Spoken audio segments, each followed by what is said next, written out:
1. अल्लमा प्रभु का वेश बदलना। मड्डलेगरानगी अल्लामा मयूराचल या बनवासी की राजकुमारी माया देवी भगवान मधुकेश्वर शिव की पूजा करने और नृत्य करने मंदिर आती है। उसी समय अंतर्यामी और निर्गुण सगुण रूप अल्लमा प्रभु माया के अहंकार को तोड़ने के लिए एक सुंदर और अजीब विकृता वेसा मदलेगार ढोलक मृदंग बजाने वाले का रूप धारण करके मंदिर के दरवाजे पर आकर बैठ जाते हैं। 2. माया देवी का आकर्षित होना। मये या मोहा।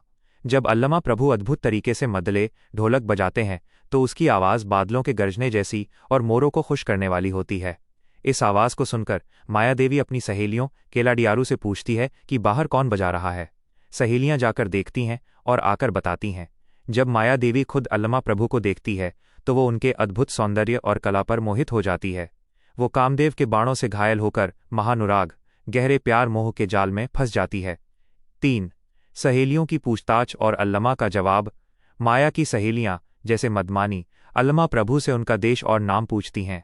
अल्लमा हंसते हुए कहते हैं, तारांकन, हम तो परदेशी साधु हैं, हमारा नाम अल्लमा है। हमारा कोई एक ठिकाना नहीं है, जहां अच्छा लगे बिना किसी इच्छा के वहीं रह जाते हैं। सहेलियां उन्हें माया देवी के महल नागवास में रहने का न्योता देती हैं। 4. अल्लमा प्रभु की माया के साथ लीला। अल्लमा ना लीले। अल्लमा प्रभु माया देवी के महल में जाते हैं। माया उनके साथ शारीरिक संबंध सुरत सुख बनाना चाहती है, लेकिन यहाँ कवि कहते हैं कि जैसे आकाश को छुआ नहीं जा सकता, जैसे हवा को पकड़ा नहीं जा सकता, वैसे ही अल्लमा प्रभु माया के गले तो लगते हैं, लेकिन उसकी वासना की पकड़ में नहीं आते।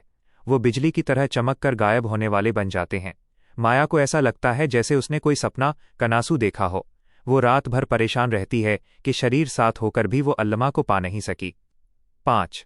माँ मोहिनी देवी की चिंता और समाज का डर।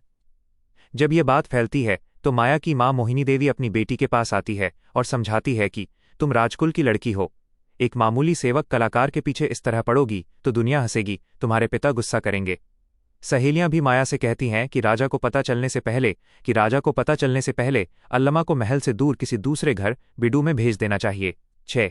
अंत में वैराग्य का संदेश। जब सहेलियां अल्लमा से कहती हैं कि माया तुम्हारे वियोग में पानी में डूबे चूने सुन्नाकल्लू की तरह अंदर ही अंदर उबल रही है, तब अल्लमा प्रभु हंसते हुए शिवकाम तत्व का आध्यात्मिक संदेश देते हैं कि आत्मा और परमात्मा का मिलन सांसारिक वासना से नहीं बल्कि सच्ची भक्ति से होता है। परीक्षा के लिए मुख्य बिंदु की पॉइंट्स फॉर एग्जाम। मुख्य पात्र कैरेक्टर्स। अल्लमा प्रभु साक्षात शिव के रूप, निर्गुण वैरागी जिन्हें माया छू भी नहीं सकती। माया देवी राजा की बेटी, अत्यंत सुंदर लेकिन अहंकार और वासना का प्रतीक। मदमानी मदामनी माया की चतुर सहेली जो अल्लमा से बात करने जाती है। मोहिनी देवी माया देवी की माँ। महत्वपूर्ण उपमाएं मेटाफॉर्स यूज्ड इन पोएम। मड्डले दानी ढोलक की आवाज़, कारमुजलिना गरजान काले बादलों की गर्जना जैसी जिसे सुनकर सोगे मोरनी नाचने लगती है। अल्लमाना स्थिति अल्लमा की स्थिति, वो मक्के बारिश में भीगते नहीं, गाड़ी हवा से हिलते नहीं, ब पे एक ही मात्रा एन की आग से जलते नहीं, वो आकाश बायलू की तरह अनंत और निर्लेप हैं। माया स्थिति माया की स्थिति, उडा कदल्ली मुलुगिडा सुन्ना कल्लू पानी में डूबा हुआ चूना, जैसे चूना पानी में डालने पर अंदर ही अंदर उबलता है और अपना रंग खो देता है, वैसे ही माया अल्लमा के वियोग में तड़प रही है। Exam tips. 1. अगर संदर्भ कॉन्टेक्स्ट लिखने आए तो लिखना ಈ ಸಲುಗಳನ್ನು ಹರಿಹರ ಅಥವಾ ಶೂನ್ಯ ಸಂಪದಾನೆ ಕವ್ಯದ ಸಿಲ್ಕಿದಲು ಮಾಯೆ महानुरागदली ಎಂಬ ಭಾಗದಿಂದ ಅರಿಸಿಕೊಳ್ಳಲಾಗಿದೆ। 2 मार्क्स या 5 मार्क्स के प्रश्नों में अल्लमा प्रभु के बयालू निर्गुण रूप और माया के मोह का अंतर जरूर लिखना।